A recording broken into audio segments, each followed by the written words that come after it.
Hi guys, welcome back to our channel reveal GK. इस particular video हम यहाँ पे अपना प्रैक्टिस सेट 3 हम यहाँ पे सॉल्व करने वाले हैं। इससे पहले हम ऑलरेडी यहाँ पे अपने 2 प्रैक्टिस सेट सॉल्व कर चुके हैं और प्रीवियस ईयर पिछले 5 साल के हम यहाँ पे पीवाईक्यूज भी लगा चुके हैं अपने यहाँ पे जितने भी हमारे सब्जेक्ट्स थे जीके से रिलेटेड, और कुछ पार्ट्स हमने यहाँ पे हमने इंग्लिश के भी किए हैं। तो अगर आपने अभी तक एक भी पार्ट नहीं देख रखा है यहाँ पे पीवाईक्यूज का, तो उसके प्लेलिस्ट का लिंक भी डिस्क्रिप्शन में मिल जाएगा और आई बटन पे भी दे रखा है। और साथ ही साथ अगर आपने यहाँ पे प्रैक्टिस सेट के पिछले 2 पार्ट नहीं कर रखे तो उसका भी लिंक आपको यहाँ पे डिस्क्रिप्शन में और आई बटन पे यहाँ पे मिल जाएगा, तो वहाँ पे जाके आप यहाँ पे देख सकते हो वीडियोस को। ठीक है, तो यहाँ पे लास्ट में मैं एक और चीज़ बोलूँगा लास्ट में कि अगर आप अभी तक पहली बार चैनल पे आए हो तो प्लीज़ सब्सक्राइब कर देना, जितना ज़्यादा हो सकता है इस वीडियो को शेयर कर देना, ताकि उन लोगों की भी यहाँ पे दूसरे लोगों की भी यहाँ पे प्रैक्टिस हो पाए। और यहाँ पे ये बेसिकली आपका एक टाइप से प्रैक्टिस सेट इसलिए ही बनाया गया है कि आके आप यहाँ पे प्रैक्टिस कर पाओ। ठीक है, तो चलो यहाँ पे अगर आपको कोई डाउट होता है तो यहाँ पे आप कमेंट भी कर देना। तो चलो यहाँ पे वीडियो को शुरू कर लेते हैं ना। अगले क्वेश्चन पे चलते हैं। तो अगले क्वेश्चन में आपसे यहाँ पे पूछा जा रहा है कि when air is blown from mouth into the test tube containing lime water, ठीक है, तो then the lime water turns milky, this is due to the presence of. अब देखो यहाँ पे सीधी से यहाँ पे आपको बस लॉजिक लगाना है। यहाँ पे जब भी आप यहाँ पे अपने मुंह से आप हवा छोड़ते हो, ठीक है, तो जब हम यहाँ पे बेसिकली आप यहाँ पे समझ सकते हो रेस्पिरेशन वाला प्रोसेस के थ्रू यहाँ पे इजीली समझ सकते हो कि आप यहाँ पे इनटेक क्या करते हो, आप ऑक्सीजन करते हो, और यहाँ पे आप एक्सेल क्या करते हो, कार्बन डाइऑक्साइड करते हो। तो जब भी आप यहाँ पे माउथ से आप यहाँ पे फूंक भी मारोगे तो आप यहाँ पे कार्बन डाइऑक्साइड को यहाँ पे आप छोड़ रहे हो, ठीक है। तो उसी की वजह से यहाँ पे जो आपका यहाँ पे लाइम वाटर होता है यहाँ पे वो मिल्की बन जाता है। तो इसका करेक्ट आंसर आपका होने वाला है ऑप्शन नंबर। अगले क्वेश्चन पे चलते हैं। तो अगले क्वेश्चन में आपसे यहाँ पे पूछ रखा है कि which acid is used as antiseptic, ठीक है। तो यहाँ पे आपका करेक्ट आंसर आपका यहाँ पे होने वाला है बोरिक एसिड। आपका यहाँ पे फर्स्ट ऑप्शन एकदम करेक्ट होने वाला है। फिर आपसे यहाँ पे पूछ रखा है सिट्रिक एसिड यहाँ पे बेसिकली दे रखा है, तो आप यहाँ पे यूज करते हो इसको पर्टिकुलर फूड प्रिजर्वेटिव की तरह, ठीक है। तो फूड प्रिजर्वेशन के लिए भी यहाँ पे ये सिट्रिक एसिड यहाँ पे यूज किया जाता है। फिर जो आपका यहाँ पे मैग्नीशियम हाइड्रोक्साइड है ये आपका यहाँ पे यूज होता है एंटासिड की तरह, ठीक है। और आपका लास्ट आपका बचा है यहाँ पे एसिटिक एसिड। तो एसिटिक एसिड आपको यहाँ पे देखने को मिलता है यहाँ पे पिक्कल में, ठीक है, जो आपका यहाँ पे अचार होता है उसमें आपको यहाँ पे ये देखने को मिलता है। तो ये इंपॉर्टेंट पार्ट्स है, यहाँ पे आपको ये पता होना चाहिए, ये आपके लिए बहुत ज़्यादा इंपॉर्टेंट होने वाले हैं, ठीक है। और आपका यहाँ पे जब हम बात कर रहे हैं यहाँ पे जो बोरिक एसिड आपका, तो बोरिक एसिड का आपका फॉर्मूला होता है H3BO3, ठीक है। तो ये फॉर्मूला बस आपको यहाँ पे याद रख लेना है। तो यहाँ पे फर्स्ट ऑप्शन आपका यहाँ पे अगले क्वेश्चन पे चलते हैं। तो अगले क्वेश्चन में आपको यहाँ पे पूछ रखा है person rings a metallic bell near a strong concrete wall, he hears an echo after 0.3 second, ठीक है। if the sound moves with a speed of 340 metre पर second, how far is the wall from him। तो जैसे मान लो यहाँ पे एक bell है, ठीक है, यहाँ पे ये बेल है और यहाँ पे ये बॉल है, ठीक है। तो यहाँ पे इसने ये यहाँ पे मारी बेल और ये यहाँ से पहले टकराई यहाँ पे वॉल पे, फिर ये वापस आई, मतलब यहाँ पे 2D यहाँ पे डिस्टेंस हो गया, ठीक है। अब आपको यहाँ पे बेसिकली यहाँ पे speed equals to distance upon time यहाँ पे लगाना था।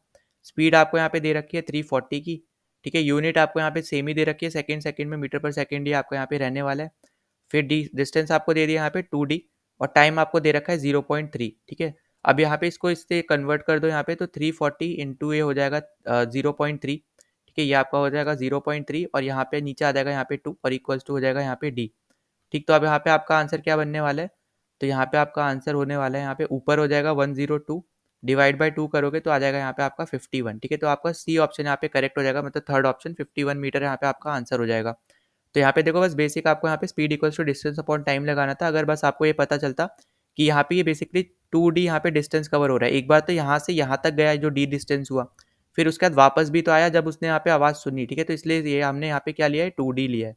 तो ऐसे टाइप के क्वेश्चन भी बहुत बार आपसे यहाँ पे पूछे जा चुके हैं। तो यहाँ पे करेक्ट ऑप्शन होने वाला है ऑप्शन नंबर 3, 51। अगले क्वेश्चन पे चलते हैं। तो अगला क्वेश्चन आपसे यहाँ पे पूछा जा रहा है कि number of images form when two plane mirror form 60 degree angle, ठीक है।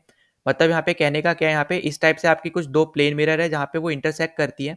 तो जब यहाँ पे वो इंटरसेक्ट करती है तो यहाँ पे बेसिकली वो यहाँ पे 60 डिग्री का एक एंगल बनाती है। तो आपसे पूछा जा रहा है कि अगर आप यहाँ पे ऑब्जेक्ट रखते हो, ठीक है, तो ये आपका क्या है, एक ऑब्जेक्ट है, अगर आप यहाँ पे इन दोनों मिरर के बीच पे ऑब्जेक्ट रखते हो तो आपके यहाँ पे कितनी इमेजेस बनेंगी। तो अब इसका यहाँ पे डायरेक्ट फॉर्मूला आपका यहाँ पे होता है 360/थीटा, ठीक है। अब यहाँ पे थीटा आपको यहाँ पे 60 दे रखा है, तो इसकी वैल्यू पुट कर दो यहाँ पे 360/थीटा की। तो यहाँ पे थीटा हो जाएगा 60 और ये 0 0 कैंसिल और यहाँ पे आ जाएगा ये 6, ठीक है।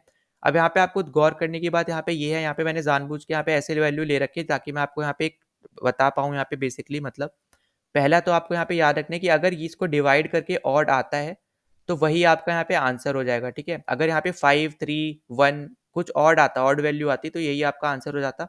पर अगर आपका यहाँ पे इवन आता है, ठीक है, तो इसमें से आपको यहाँ पे 1 माइनस करना पड़ेगा, ठीक है। तो यहाँ पे याद रखना कि जब भी आपको यहाँ पे इवन आता है तो आपको एक माइनस करना पड़ेगा, मतलब हमारा यहाँ पे 6 आया है तो अब हम यहाँ पे एक माइनस करेंगे तो हमारे पास 5 इमेजेस यहाँ पे बेसिकली बनने वाली हैं, ठीक है। तो इसका करेक्ट आंसर आपका यहाँ पे होने वाला है ऑप्शन नंबर 2। 5 इमेजेस हमारी यहाँ पे बनेंगी 60 डिग्री एंगल पे जब दो प्लेन मिरर आपके यहाँ पे इंटरसेक्ट करते हैं, ठीक है। फिर अगले क्वेश्चन पे चलते हैं। अगले क्वेश्चन आपको यहाँ पे पूछ रखा है SI unit of mechanical work. तो देखो यहाँ पे ना आंसर आपका होने वाला है वॉट, और वॉट को ही हम लोग लिखते हैं यहाँ पे जूल पर सेकेंड में, ठीक है। मतलब जूल सेकेंड में बेसिकली हम लोग यहाँ पे लिखते हैं, क्योंकि हमारा जूल किसका होता है, जूल आपका होता है यहाँ पे वर्क का, ठीक है। और आपका यहाँ पे जो सेकंड है ये आपका किसका होता है, ये आपका होता है यहाँ पे टाइम का, ठीक है। तो पावर इक्वल्स टू क्या होता है, वर्क इंटू टाइम ही होता है, तो इसलिए आपका यहाँ पे जूल इंटू सेकेंड आपका ये भी आपका करेक्ट ऑप्शन है। इसलिए मैंने जानबूझ के यहाँ पे आपको दे रखा है बेसिकली बताने के लिए कि यहाँ पे वैसे तो आपको यहाँ पे दिया नहीं जाएगा ये, पर यहाँ पे मैंने इसलिए दे दिया ताकि मैं आपको यहाँ पे बता पाऊँ वॉट को हम लोग जूल सेकेंड में भी लिख सकते हैं, ठीक है। क्योंकि जूल आपका यहाँ पे किसका होता है, वर्क का होता है, और आपका सेकेंड टाइम का होता है, और हम लोग यहाँ पे पावर को ही लिखते हैं यहाँ पे वर्क इंटू टाइम, ठीक है। तो ये आपको यहाँ पे याद रख लेना है। अब जूल मैंने आपको ऑलरेडी बताया यहाँ पे किसका होता है, वर्क का होता है, ठीक है। अब न्यूटन इंटू सेकेंड, ठीक है, तो ये आपका यहाँ पे होता है इम्पल्स का, तो ये आपको यहाँ पे इंपॉर्टेंट है, ये आपको यहाँ पे याद रख लेना है। और फिर न्यूटन अकेला यहाँ पे किसका होता है, ये आपका होता है फोर्स का, ठीक है। तो इस तरीके से आपको यहाँ पे ये चीज़ें याद रख लेनी है। एसआई यूनिट्स के ऊपर क्वेश्चन बनते हैं, मतलब आपको यहाँ पे एसआई यूनिट के ऊपर क्वेश्चन बनते हैं इन द सेंस आपको यहाँ पे आपको एक न्यूमेरिकल दे दिया जाएगा, उसमें यहाँ पे आप समझ सकते हो यहाँ पे जैसे वैल्यूज के अलावा यहाँ पे आपके साथ यूनिट्स के ऊपर भी क्वेश्चन बन सकते हैं। मतलब यहाँ पे कोई डिफरेंट डिफरेंट यूनिट्स दे देगा ऑप्शन में या फिर क्वेश्चन में, और फिर आपको उसको कन्वर्ट करना पड़ेगा। तो इसके लिए हमें यहाँ पे एसआई यूनिट पता होनी चाहिए, ठीक है। तो इसलिए आपका यहाँ पे करेक्ट ऑप्शन है ऑप्शन नंबर ए। पर हम यहाँ पे वोट को हम लोग यहाँ पे जूल सेकंड भी लिख सकते हैं, ठीक है। तो ये भी आपका करेक्ट होता है। अगले क्वेश्चन पे चलते हैं। तो अगले क्वेश्चन में आपसे यहाँ पे पूछा जा रहा है कि कौन से विटामिन आपके यहाँ पे एंटीऑक्सीडेंट होते हैं। तो देखो एंटीऑक्सीडेंट मतलब यहाँ पे बेसिकली कहने का क्या है, यहाँ पे आपके ऐसे विटामिन जो यहाँ पे प्रोटेक्ट करते हैं यहाँ पे सेल्स वगैरह को डैमेज होने से, आपके फ्री रेडिकल से, मतलब ऐसे मॉलिक्यूल से जो कि आपके यहाँ पे आप समझ सकते हो अनस्टेबल होते हैं, ठीक है। तो ऐसे टाइप के मॉलिक्यूल से आपको यहाँ पे प्रोटेक्ट करते हैं। तो यहाँ पे इसका करेक्ट आंसर आपका होने वाला ऑप्शन नंबर डी। तो देखो एक चीज़ याद रखना कि आपको यहाँ पे नेट पे मिलेगा ACE जो है यहाँ पे आपका, ये आपके एंटीऑक्सीडेंट होते हैं, पर ये आपके होते हैं यहाँ पे न्यूट्रिएंट के फॉर्म में, ठीक है। तो यहाँ पे ये चीज़ याद रखना कि न्यूट्रिएंट एंटीऑक्सीडेंट आपके AC और E होते हैं। जो आपका यहाँ पे डी होता है ये आपका होता है मेम्ब्रेन एंटीऑक्सीडेंट, ठीक है। तो मेम्ब्रेन एंटीऑक्सीडेंट आपका यहाँ पे डी होता है, तो इसलिए यहाँ पे ACE एंड डी यहाँ पे चारों ही आपके एंटीऑक्सीडेंट ही होंगे, ठीक है। अगर ऑप्शन में ACE आता है यहाँ पे डी नहीं आता है तो उस टाइम पे आप यहाँ पे ACE मार्क कर दोगे, क्योंकि वो आपके यहाँ पे न्यूट्रिएंट एंटीऑक्सीडेंट होते हैं, ठीक है। तो ये चीज़ बस आपको यहाँ पे ध्यान देनी है। तो यहाँ पे ऑप्शन नंबर 2 आपका यहाँ पे करेक्ट हो जाएगा। अगले क्वेश्चन पे चलते हैं। तो देखो अगले क्वेश्चन में आपसे यहाँ पे दे रखा है कि पावर दे रखी है यहाँ पे दो लेंसेज की, 5 डायोप्टर और 2 डायोप्टर। आपसे यहाँ पे पूछा है कि कंबाइंड पावर यहाँ पे बेसिकली क्या होगी, ठीक है। तो आपको यहाँ पे इसका फॉर्मूला पता होना चाहिए। यहाँ पे पावर का फॉर्मूला होता है यहाँ पे P1 प्लस P2, ठीक है। तो यहाँ पे क्या हो जाएगा, ये 5 प्लस 2 यहाँ पे बन जाएगा 7। तो यहाँ पे करेक्ट आंसर क्या होगा, यहाँ पे 7 डायोप्टर आपका यहाँ पे राइट आंसर होने वाला है। अब इसके अलावा भी आपको यहाँ पे याद रखना है कि अगर आपसे यहाँ पे पी के बारे में पूछता है और आपको यहाँ पे पावर नहीं दे रखी है, ठीक है, पावर नहीं दे रखी है, आपको यहाँ पे फोकल लेंथ दे रखी है, तो उस केस में भी आपको यहाँ पे फॉर्मूला बनना चाहिए 1/f1 प्लस 1/f2, क्योंकि आपका जो f1 होता है वो यहाँ पे क्या होता है, क्योंकि यहाँ पे f1 हम यहाँ पे निकाल रहे हैं, मतलब 1/f1 ले रहे हैं, मतलब यहाँ पे p1 को ही हम लोग कैसे लिख रहे हैं, 1/f1 लिख रहे हैं। क्योंकि हमने अभी कुछ टाइम पहले यहाँ पे पिछले वीडियो में अभी हमने यहाँ पे फॉर्मूला देखा था, P इक्वल्स टू आपका होता है यहाँ पे 1/f, ठीक है। तो यहाँ पे इसी की वजह से हम लोग यहाँ पे P1 को क्या लिख रहे हैं, 1/f1 लिख रहे हैं। वही सेम केस हम यहाँ पे P2 को 1/f2 लिख रहे हैं। तो इस टाइप से यहाँ पे जितने भी आपके यहाँ पे लेंसेज होंगे सबको आप यहाँ पे ऐड कर दोगे, अगर जब भी आपसे यहाँ पे कंबाइंड पावर के बारे में पूछा जाता है, ठीक है। तो यहाँ पे करेक्ट ऑप्शन होने वाला है ऑप्शन नंबर 3, 7 डायोप्टर यहाँ पे आपका आंसर होगा, ठीक है। डायोप्टर भी यहाँ पे लगा देना। अगले क्वेश्चन पे चलते हैं। तो अगले क्वेश्चन में आपसे यहाँ पे पूछ रखा है an alpha particle consist of which of the following, ठीक है। तो यहाँ पे देखो सबसे ईजी चीज़ जो आपको यहाँ पे पता होना चाहिए कि आपका जो अल्फा पार्टिकल होता है वो एकदम आइडेंटिकल होता है आपके यहाँ पे हीलियम से, ठीक है। तो यहाँ पे आप किस तरीके से याद रख सकते हो कि जो आपका यहाँ पे अल्फा पार्टिकल होता है वो यहाँ पे आपके हीलियम एटम के साथ यहाँ पे आप बोल सकते हो एक दूसरे से ये दोनों आपस में आइडेंटिकल होते हैं, ठीक है। अब इसी की वजह से यहाँ पे आपको पता है कि हीलियम के पास भी जैसे फॉर एग्जाम्पल उनके पास भी यहाँ पे से प्रोटॉन होता है, इलेक्ट्रॉन नहीं होते हैं, तो यहाँ पे इसी की वजह से वो बैलेंस आउट नहीं कर पाते हैं। तो यहाँ पे बैलेंस आउट नहीं कर पाते तो इसलिए सिर्फ प्रोटॉन ही उनके पास होते हैं, ठीक है। तो यहाँ पे आपका जो आंसर होने वाला है वो आपका यहाँ पे होने वाला है 2 प्रोटॉन्स एंड 2 न्यूट्रॉन्स बेसिकली आपके यहाँ पे अल्फा पार्टिकल्स के पास होते हैं, ठीक है। क्योंकि हमने जैसे मैंने अभी आपको ऑलरेडी बताया था कि इसके पास 2 प्रोटॉन होते हैं और इसके पास 0 इलेक्ट्रॉन होते हैं। जब यहाँ पे इलेक्ट्रॉन ही नहीं है तो यहाँ पे ये बैलेंस आउट नहीं कर पाता है, इसलिए हमें यहाँ पे +2 का चार्ज देखने को मिलता है, ठीक है। तो इसलिए हमारे पास यहाँ पे 2 प्रोटॉन्स और 2 न्यूट्रॉन्स भी हमें यहाँ पे देखने को मिलते हैं। अब इसके अलावा देखो एक और चीज़ जो आपको एक्स्ट्रा यहाँ पे याद रख लेनी है। तो जैसे यहाँ पे फॉर एग्जांपल हमने यहाँ पे एटॉमिक नंबर और ये मास नंबर के बारे में हम वैसे पहले बात कर चुके हैं। तो देखो ए आपका यहाँ पे डिनोट करता है मास नंबर, ठीक है, एक्स आपका एलिमेंट है कोई भी, ठीक है, यहाँ पे ये आपका है मास नंबर, जेड आपका यहाँ पे होता है एटॉमिक नंबर, ठीक है। तो ये इंपॉर्टेंट चीज़ है, आप यहाँ पे ध्यान से सुनना। अब देखो जब भी हम अल्फा की बात करेंगे ना, अल्फा पार्टिकल्स की, तो देखो ये वाले पहले तो ये पता होना चाहिए आपको, अल्फा बीटा गामा जो आपके पार्टिकल्स है, 3 डिफरेंट पार्टिकल्स है। तो ये आपको यहाँ पे रेडियोविटी वाली जो आपकी चैप्टर है, ठीक है, रेडियो एक्टिविटी वाला चैप्टर जो है, या फिर आप बोल सकते हो यहाँ पे न्यूक्लियर रिएक्शन वाला जो आपका चैप्टर है, उसमें आपको यहाँ पे देखने को मिलेंगे। तो इसमें यहाँ पे अगर हम अल्फा पार्टिकल की बात करते हैं, तो जो आपका यहाँ पे एटॉमिक नंबर है, मतलब जो आपका यहाँ पे जेड है, ये आपका यहाँ पे रिड्यूस हो जाता है -2 से, मतलब 2 से आपका ये रिड्यूस हो जाता है, ठीक है। यहाँ पे मैं रिड्यूस लिख दे रहा हूँ, ठीक है। तो इस तरीके से आपको यहाँ पे याद रखते हैं कि जो भी जेड की वैल्यू थी उसमें -2 हो जाएगा। फिर उसके बाद यहाँ पे जो आपका एटॉमिक नंबर है, जो आपका है यहाँ पे, सॉरी, एटॉमिक मास जो है आपका यहाँ पे, जिसको हम लोग मास नंबर भी बोलते हैं, ठीक है। तो एटॉमिक नंबर ये हमने बात कर लिया, -2 हो जाता है। मास नंबर या फिर आप बोलो एटॉमिक मास जो है आपका यहाँ पे, वो आपका यहाँ पे रिड्यूस हो जाता है 4 से, ठीक है। तो -4 से वो अपना रिड्यूस हो जाता है, ठीक है। तो यहाँ पे कंफ्यूज मत होना, यही आपका क्या है यहाँ पे एटॉमिक मास है, ठीक है।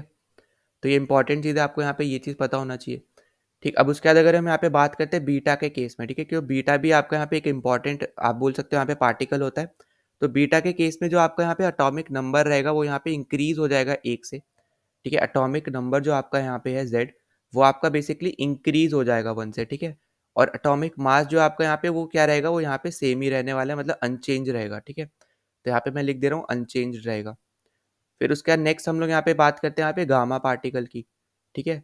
तो देखो जो आपका यहाँ पे गामा पार्टिकल होता है, इसमें आप ऐसा समझ लो कि ना तो इसका एटॉमिक नंबर में कोई चेंज आता है, ना ही इसके यहाँ पे जो आपका यहाँ पे एटॉमिक मास है उसमें चेंज आता है। तो यहाँ पे बेसिकली आप इसको बोल सकते हो कि ये अनचेंज ही रहता है, ठीक है। यहाँ पे दोनों चीज़ों में कोई फर्क यहाँ पे ऐसा देखने को नहीं मिलता है। तो आपको यहाँ पे ये चीज़ यहाँ पे याद रख लेनी है, ठीक। पर यहाँ पे देखो इंपॉर्टेंट गामा इस इतना ज़्यादा इंपॉर्टेंट नहीं रहेगा, क्योंकि यहाँ पे दोनों ही चीज़ें अनचेंज है। आपको यहाँ पे पता होना चाहिए अल्फा और बीटा के बारे में, ठीक है। तो इन दोनों के बारे में आपको यहाँ पे पता होना चाहिए, ये आपके लिए ज़्यादा इंपॉर्टेंट है as compare to gamma radiation, या फिर आप बोलो गामा जो आपका यहाँ पे रेडिएशंस की हम बेसिकली बात करें तो गामा रेडिएशन, ठीक है। तो यहाँ पे करेक्ट ऑप्शन आपका होने वाला है यहाँ पे 2 प्रोटॉन्स एंड 2 न्यूट्रॉन, जो आपके यहाँ पे अल्फा पार्टिकल में होते हैं। नाउ अगले क्वेश्चन पे चलते हैं। तो अगले क्वेश्चन में आपसे यहाँ पे पूछा जा रहा है कि कौन सा यहाँ पे केमिकल चेंज नहीं हो रहा है, ठीक है, कौन से रिएक्शन में या फिर आप बोलो कौन सी चीज़ में यहाँ पे ऑप्शंस में आपका यहाँ पे केमिकल चेंज आपको यहाँ पे देखने को नहीं मिल रहा है, ठीक है। तो देखो जो आपका यहाँ पे केमिकल चेंज होता है, तो यहाँ पे वो कैसे आप यहाँ पे फाइंड आउट कर सकते हो, पहले तो आपको यहाँ पे ये पता होना चाहिए। अगर मान लो वहाँ पे कलर का कुछ यहाँ पे इशू हो रहा है, मतलब यहाँ पे कलर चेंज हो जा रहा है, ठीक है। तो कलर चेंज अगर हो जा रहा है तो उस केस में आप यहाँ पे बोलोगे कि हमारा ये क्या है, एक केमिकल चेंज है, ठीक। अगर आपके यहाँ पे कोई गैस फॉर्म हो रही है तो उस केस में भी आप यहाँ पे बोलोगे कि आपका ये केमिकल चेंज है। फिर साथ ही साथ जो आपका यहाँ पे ओडर होता है, ठीक है, जो आप यहाँ पे बेसिकली स्मेल करते हो कि आपको यहाँ पे स्मेल अलग अलग आने लग गई, तो उसमें भी आप यहाँ पे बोलोगे कि आपका ये केमिकल चेंज है, ठीक। फिर लास्ट यहाँ पे हम लोग देखते हैं यहाँ पे, तो अगर आपका टेम्परेचर भी चेंज हो जाता है, ठीक है, चाहे ज़्यादा हो या कम हो रहा हो, जो आपका पहले था उससे अगर चेंज हो जाता है, तो यहाँ पे तब भी हम बोलते हैं यहाँ पे ये क्या आपका एक केमिकल चेंज है, ठीक है। और अगर आपका यहाँ पे लास्ट में आपका आ जाता है यहाँ पे कि अगर ये प्रेसिपिटेट यहाँ पे आपका कोई फॉर्म हो जाता है, तो उस केस में भी आपका यहाँ पे केमिकल चेंज होता है, ठीक है।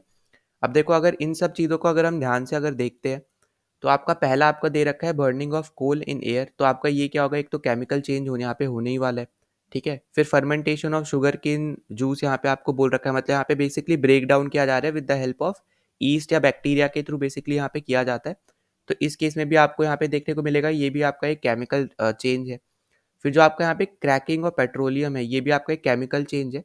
अब यहाँ पे क्रैकिंग ऑफ पेट्रोलियम बेसिकली आपका एक टाइप का प्रोसेस होता है, जहाँ पे आप कोई एक हाइड्रोकार्बन को यहाँ पे हाइड्रोकार्बन मॉलिक्यूल को आप यहाँ पे छोटे छोटे टुकड़ों में आप बेसिकली यहाँ पे डिवाइड करते हो, जिसमें आप यहाँ पे ज़्यादा हीट और प्रेशर के थ्रू बेसिकली ये सब काम करते हो। तो इसलिए यहाँ पे आपका क्या देखने को मिलेगा, टेम्परेचर वगैरह भी यहाँ पे चेंज करने को देखने को मिलेगा, ठीक है। अब देखो यहाँ पे कौन सा ऑप्शन बचा आपका, यहाँ पे वो बचा आपका यहाँ पे crystallisation of table salt from sea water, ठीक है। तो इस चीज़ में आपको यहाँ पे कोई भी केमिकल चेंज देखने को नहीं मिलता है, तो ये चीज़ आपको यहाँ पे याद रख लेनी है। तो आपका यहाँ पे थर्ड ऑप्शन क्या होगा, यहाँ पे एकदम करेक्ट ऑप्शन यहाँ पे होने वाला है। Now, अगले क्वेश्चन पे चलते हैं। तो अगले क्वेश्चन में आपसे यहाँ पे पूछ रखा है कि इनमें से कौन सा आपका यहाँ पे इनकरेक्टली मैच पेयर है, ठीक है। अब देखो इस टाइप के क्वेश्चन ना आपको यहाँ पे पूछा जाता है, जहाँ पे जो भी आपके यहाँ पे इन्वायरमेंट से रिलेटेड डेज होते हैं वो, या फिर आपके यहाँ पे एनिमल से रिलेटेड डेज होते हैं उसके बारे में, ठीक है। तो यहाँ पे आपको इनके बारे में थोड़ा बहुत आइडिया होना चाहिए। अब जैसे फॉर एग्जांपल आपको पता होगा यहाँ पे कि वर्ल्ड वेटलैंड डे आपका यहाँ पे 2 फरवरी को ही मनाया जाता है, और इसके ऊपर यहाँ पे ऑलरेडी क्वेश्चन आ चुका है पहले भी, ठीक है। तो यहाँ पे आपका ये तो आपका एकदम करेक्ट पेयर यहाँ पे होने वाला है। फिर जो आपका यहाँ पे फूड डे है, ये भी आपका यहाँ पे 16 अक्टूबर को बनाया जाता है, ये भी आपका एकदम करेक्ट है। सॉइल डे आपका यहाँ पे 5 दिसंबर को बनाया जाता है, ये भी आपका करेक्ट है। अभी हम बात करते हैं वर्ल्ड वाटर डे की, ये आपका इनकरेक्टली मैच है, यही आपका यहाँ पे आंसर होगा। तो हम इसको कब मनाते हैं? हम लोग इसको मनाते हैं 22 मार्च को, ना कि 23 मार्च को, ठीक है? तो ये चीज़ आपको बस यहाँ पे याद रख लेनी है कि 22 मार्च को हम बेसिकली अपना वर्ल्ड वाटर डे बेसिकली हम लोग यहाँ पे बनाते हैं। तो ये चीज़ आपको यहाँ पे याद रखनी है। अब देखो यहाँ पे मैं कुछ और बता दे रहा हूँ, वो भी आपको यहाँ पे देख लेना, ठीक है? अगर आपसे यहाँ पे पूछता है कि वर्ल्ड एनिमल डे के बारे में, ठीक है? वर्ल्ड एनिमल डे के बारे में अगर आपसे यहाँ पे पूछा जाता है, तो वर्ल्ड एनिमल डे हम लोग बनाते हैं यहाँ पे 4 अक्टूबर को, ठीक है? फिर अगर आपसे यहाँ पे पूछा जाता है वर्ल्ड एलिफेंट डे, ठीक है? वर्ल्ड एलिफेंट डे के अगर बारे में आपसे यहाँ पे पूछा जाता है, तो वर्ल्ड एलिफेंट डे हम लोग यहाँ पे मनाते हैं 12 अगस्त को, ठीक? फिर अगर आपसे यहाँ पे अगले में मान लो आपसे पूछा जाता है कि वर्ल्ड इन्वायरमेंट डे हम लोग कब बनाते हैं, ठीक है? तो वर्ल्ड इन्वायरमेंट डे हम यहाँ पे कब बनाते हैं? हम लोग मनाते हैं यहाँ पे 5 जून को, ठीक है? तो ये चीज़ यहाँ पे इंपॉर्टेंट है, यहाँ पे ये सब के बारे में आपको यहाँ पे पता होना चाहिए। फिर अगर हम यहाँ पे बात करते हैं वर्ल्ड हेल्थ डे की, ठीक है? वर्ल्ड हेल्थ डे अगर आपसे यहाँ पे पूछा जाता है, तो हम लोग ये बनाते हैं 7 अप्रैल को, ठीक है? जो अभी अभी होके ही गया है, ठीक है? बेसिकली, ठीक? तो ये चीज़ आपको यहाँ पे पता होनी चाहिए इन सब के बारे में। अब यहाँ पे देखो, ये ऐसे आपके यहाँ पे क्वेश्चंस बनते हैं जो आपके बेसिकली इन्वायरमेंट से रिलेटेड जो आपके डेज होंगे उनके बारे में पूछा जाएगा, या फिर एनिमल के ऊपर जो आपके यहाँ पे डेज हम लोग सेलिब्रेट करते हैं उनके बारे में पूछा जाएगा। जैसे इंटरनेशनल टाइगर डे हम लोग यहाँ पे सेलिब्रेट करते हैं 29 जुलाई को, ठीक है? फिर इंटरनेशनल पोलर बियर डे हम लोग यहाँ पे सेलिब्रेट करते हैं 27 फरवरी को। तो इस टाइप से आप यहाँ पे इसको ईजिली याद कर लो। यहाँ पे सिर्फ अगर इन 2 टाइप के आप याद कर लोगे ना, तो आपको यहाँ पे अगर क्वेश्चन पूछे जाते हैं, तो आप यहाँ पे उनमें से ही देखोगे कि आप वहाँ पे क्वेश्चन पूछे जा रहे हो और ये ईजिली आप यहाँ पे सॉल्व कर पाओगे। तो यहाँ पे तो आपका करेक्ट आंसर होने वाला है थर्ड, जो आपका यहाँ पे इनकरेक्टली मैच था, क्योंकि वो 23 मार्च को हम लोग नहीं मनाते वर्ल्ड वाटर डे, हम लोग 22 मार्च को मनाते हैं। ना अगले क्वेश्चन पे चलते हैं। तो अगले क्वेश्चन में आपसे यहाँ पे पूछा जा रहा है कि कितनी हमारे यहाँ पे दिल्ली में वर्ल्ड हेरिटेज साइट्स है, ठीक है? How many world heritage sites are there in Delhi?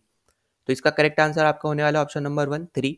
अब यहाँ पे कौन कौन सी है वो डिस्कस कर लेते हैं। तो वो आपकी पहली तो आपकी यहाँ पे कुतुब मीनार, ठीक है? फिर नेक्स्ट आपके यहाँ पे आ जाता है यहाँ पे रेड फोर्ट। फिर नेक्स्ट आपका यहाँ पे आ जाता है हुमायूं टॉम, ठीक है? तो यहाँ पे ये चीज़ बस आपको यहाँ पे याद रखनी है, यही 3 आपकी यहाँ पे क्या है, ये वर्ल्ड हेरिटेज साइट्स है आपके यहाँ पे दिल्ली में। अब ऐसे क्वेश्चन ऑलरेडी यहाँ पे आ चुका है यहाँ पे सीडीएस में, जहाँ पे आपको ऑप्शंस में दे रखी थी वैसे तो साइट्स वगैरह, और उसमें से आपको यहाँ पे पहचानना था कि कितनी यहाँ पे आपकी साइट्स है, ठीक है? तो यहाँ पे लोग कंफ्यूज हो सकते हैं यहाँ पे कि जामा मस्जिद भी एक वर्ल्ड हेरिटेज साइट है, तो ऐसा नहीं है, ठीक है? और भी यहाँ पे दिल्ली में साइट्स है, उनसे भी आप यहाँ पे कंफ्यूज हो सकते हो, पर आपको यहाँ पे कंफ्यूज नहीं होना है। आपको बस पता होना चाहिए यही 3 आपकी यहाँ पे वर्ल्ड हेरिटेज साइट्स है आपके यहाँ पे दिल्ली में। और यहाँ पे एक और चीज़ मैं बस ये बोलूँगा कि कितनी साइट्स है, मतलब नंबर ऑफ साइट्स भी आप ज़रूर देख लेना, ठीक है? क्योंकि आपको स्टैटिक में ऐसा पूछ सकता है कि जैसे फॉर एग्जांपल अगर मान लो यहाँ पे मैं पूछता हूँ कि जो आपकी यहाँ पे वर्ल्ड हेरिटेज साइट्स है दिल्ली में, उसके अकॉर्डिंग कौन-कौन सी स्टेटमेंट आपकी यहाँ पे इनकरेक्ट है। तो मैंने मान लो पहली स्टेटमेंट दे दी कि इस यहाँ पे दिल्ली में 3 वर्ल्ड हेरिटेज साइट्स है, दूसरे में मैंने उनके नाम दे दिए, तीसरे में दूसरे डिफरेंट नाम दे दिए। तो फिर आपसे यहाँ पे पूछा कि यहाँ पे कौन सी इनकरेक्ट है, तो आपको यहाँ पे पता होना चाहिए कि यहाँ पे हमारे में 3 ही वर्ल्ड हेरिटेज साइट्स है, कुतुब मीनार, रेड फोर्ट और हमारा यहाँ पे हुमायूं टॉम, ठीक है? तो यहाँ पे इसलिए यहाँ पे मैं बोल रहा हूँ कि इसके बारे में भी आपको यहाँ पे पता होना चाहिए, जो आपका यहाँ पे स्टैटिक पार्ट है, कि 3 हमारे पास वर्ल्ड हेरिटेज साइट्स है, यही 3 हमारे पास है। और आपसे अगर स्टैटिक में पूछा जाता है तो आप यहाँ पे ईजिली बता पाओ, ठीक है? अब यहाँ पे सिर्फ दिल्ली का मत देखना, बाकी भी जो आपके हैं, जैसे वेस्ट बंगाल में आपको यहाँ पे सुंदरबन देखने को मिलेगा, फिर कर्नाटका में आपको यहाँ पे होसाला और हम्पी आपको देखने को मिलेंगे, ठीक है? उसके बाद आपका भी अच्छा यहाँ पे ये भी याद रखना कि लेटेस्ट जो 2 आए हैं, ठीक है? ये भी इंपॉर्टेंट है, होसाला वाला और शांति निकेतन, ठीक है? तो ये बहुत ज़्यादा इंपॉर्टेंट आपको यहाँ पे आ जाता है। शांति निकेतन आपका वेस्ट बंगाल में है, ठीक है? फिर अगर मान लो आपसे यहाँ पे पूछता है कि सबसे ज़्यादा वर्ल्ड हेरिटेज साइट कौन सी स्टेट में है, तो उसका आपका आंसर होगा यहाँ पे महाराष्ट्र, ठीक है? वहाँ पे अराउंड यहाँ पे 5 आपकी यहाँ पे वर्ल्ड हेरिटेज साइट्स है। तो सबसे ज़्यादा ही आपकी यहाँ पे देखने को मिलेगी महाराष्ट्र में, जो कि आपके हैं यहाँ पे 5, ठीक है? तो ये इंपॉर्टेंट चीज़ है। और याद रख लेना कि जो आपके यहाँ पे नेशनल पार्क्स भी होते हैं ना, तो कुछ-कुछ नेशनल पार्क्स भी आपके यहाँ पे वर्ल्ड हेरिटेज साइट है। जैसे फॉर एग्जांपल आपने आसाम में सुना होगा काज़ीरंगा और मानस आपके नेशनल पार्क्स है, तो दोनों ही वो यहाँ पे वर्ल्ड हेरिटेज साइट्स भी है। वैसे ही सेम आपका यहाँ पे जो सिक्किम में कंचनजंगा आपका यहाँ पे नेशनल पार्क है, वो भी आपका एक वर्ल्ड हेरिटेज साइट है, ठीक है? तो ये मत समझना कि यहाँ पे कोई आर्किटेक्चर या फिर बस उसको ही वर्ल्ड हेरिटेज साइट्स मिलती है। कोई आपका यहाँ पे नेशनल पार्क हो सकता है, उसको भी यहाँ पे मिल सकती है। जैसे आपने यहाँ पे उत्तराखंड में सुन रखा होगा, यहाँ पे नंदा देवी हो गया, वैली ऑफ फ्लावर्स हो गया, ठीक है? ये सब आपके क्या है, ये सब आपके यहाँ पे एक नेशनल जो आपके यहाँ पे नेशनल पार्क्स होते हैं, यही सब है, ठीक है? तो इसलिए आप यहाँ पे कंफ्यूज मत होना। और यहाँ पे तो आपका ये 3 ही होने वाले हैं, ये 3 आपको बस याद रख लेने हैं और बाकी भी आप ज़रूर देख के जाना साथ में। नाउ अगले क्वेश्चन पे चलते हैं, तो अगले क्वेश्चन में आपसे यहाँ पे पूछ रखा है कि which state share boundary with both Bangladesh and Myanmar, ठीक है। तो अब देखो ये क्वेश्चन आपका यहाँ पे एक आपके यहाँ पे क्वेश्चन में आ चुका है वैसे भी पहले भी, ठीक है, सीडीएस में ही, जहाँ पे आपसे क्वेश्चन तो वैसे डिफरेंट पूछा गया था, पर एक स्टेटमेंट में आपको यहाँ पे दे रखा था कि ये पर्टिकुलर स्टेट है यहाँ पे जो बांग्लादेश और म्यांमार के साथ बॉर्डर शेयर करती है, ठीक है। तो ऐसे टाइप से आपको यहाँ पे एक ही क्वेश्चन में ज़्यादा से ज़्यादा आपसे स्टैटिक जीके यहाँ पे पूछी जा सकती है, ठीक है। तो देखो यहाँ पे जो कौन सी स्टेट आपके यहाँ पे होने वाली है, तो इसका आंसर होने वाला है यहाँ पे मिजोरम। और देखो ऐसे आप याद कर लेना, जैसे आपको यहाँ पे पता होगा नमामि गंगे आपको पता होगा, तो नमामि मतलब नागालैंड, ठीक है, मा मतलब यहाँ पे मणिपुर और मी मतलब यहाँ पे हो जाएगा मिजोरम, ठीक है। तो इस तरीके से आप यहाँ पे इसको डिसेंडिंग ऑर्डर बोल लो या फिर आप अरेंज कर सकते हो नॉर्थ से साउथ में, ठीक है। अगर आप यहाँ पे अगर आपको इजीली याद नहीं हो रहा है तो नागालैंड आपका यहाँ पे ऊपर आता है, फिर आपका यहाँ पे मणिपुर आता है, फिर मिजोरम आता है, फिर मिजोरम के आपके लेफ्ट साइड में त्रिपुरा देखने को मिलेगा, त्रिपुरा के ऊपर आपको यहाँ पे मेघालय देखने को मिलेगा, ठीक है। और असम तो आपका यहाँ पे पूरे एरिया को ही कवर करता है, हर एक के साथ उसकी बाउंड्री है ही, ठीक है। उसके बाद उसके ऊपर आपको यहाँ पे अरुणाचल देखने को मिलता है, ठीक। अब देखो यहाँ पे जो आपको याद रखना है, यहाँ पे जो आपका मेघालय ये सिर्फ और सिर्फ बांग्लादेश के साथ बॉर्डर शेयर करता है, ये तो आपका यहाँ पे दोनों के साथ करता है, बांग्लादेश के साथ भी और यहाँ पे म्यांमार के साथ भी, ठीक है। और जो आपका यहाँ पे मणिपुर है ना, ये और यहाँ पे नागालैंड, ये दोनों सिर्फ और सिर्फ आपके यहाँ पे म्यांमार के साथ ही बॉर्डर शेयर करते हैं, ठीक है। तो ये इंपॉर्टेंट चीज़ आपको यहाँ पे जो पता होनी चाहिए। और आपसे यहाँ पे पहले ऐसे क्वेश्चन भी आ चुके हैं कि आपकी कौन कौन सी स्टेट्स है जो यहाँ पे डिफरेंट डिफरेंट आपके यहाँ पे कंट्रीज के साथ बॉर्डर शेयर करती है, मतलब कम से कम यहाँ पे 2 कंट्रीज के साथ तो बॉर्डर शेयर करती है, यूटी या फिर कोई भी स्टेट, ठीक है। तो ये चीज़ आपको यहाँ पे पता होना चाहिए कि कौन कौन सी ऐसी स्टेट्स है जो यहाँ पे डिफरेंट आपकी कंट्रीज जो है यहाँ पे इंटरनेशनल कंट्रीज के साथ यहाँ पे आपकी जो स्टेट्स या यूटीज है वो यहाँ पे बॉर्डर शेयर करती है, ठीक है। तो यहाँ पे मैप बेस्ड क्वेश्चन जरूर आते हैं और ये भी आपका एक मैप बेस्ड क्वेश्चन ही है, तो यहाँ पे तो आपका आंसर होने वाला है मिजोरम। और इस तरीके से आप इजीली याद रख सकते हो अपने 7 सिस्टर्स को, ठीक है, नॉर्थ ईस्ट सिटीज आपकी जो स्टेट्स हैं उनको ना। अगले क्वेश्चन पे चलते हैं, तो अगले क्वेश्चन में आपसे यहाँ पे पूछ रखा है कि यहाँ पे सिलेक्ट करना है हमें करेक्टली मैच स्टेटमेंट, ठीक है, मतलब करेक्टली मैच पेयर हमें यहाँ पे सिलेक्ट करना है। तो यहाँ पे देखो पहला आपको यहाँ पे दे रखा है ब्लू रेवोल्यूशन आपका यहाँ पे फिश से होता है, यहाँ पे एकदम करेक्ट है। और जो आपको मैंने यहाँ पे एक वीडियो बनाई थी यहाँ पे बजट के ऊपर, तो अगर आपने वो नहीं देखी है तो ज़रूर देख लेना, वहाँ पे मैंने आपको अच्छे से समझाया था, क्योंकि आपका यहाँ पे जो एक्वा कल्चर है इसको यहाँ पे गवर्नमेंट बहुत ज़्यादा अच्छे से यहाँ पे ऊपर करना चाहती है, मतलब बढ़ाना चाहती है, प्रोडक्टिविटी बढ़ाना चाहती है, इसी में आपको एम्प्लॉयमेंट भी यहाँ पे इंक्रीज़ करना चाहती है। तो इसके ऊपर यहाँ पे बेसिकली यहाँ पे बजट में बात भी की गई है और वहाँ से आपको यहाँ पे पता होना चाहिए था कि जो ब्लू रेवोल्यूशन है आपका यहाँ पे वो फिश से कनेक्टेड होता है, ठीक है।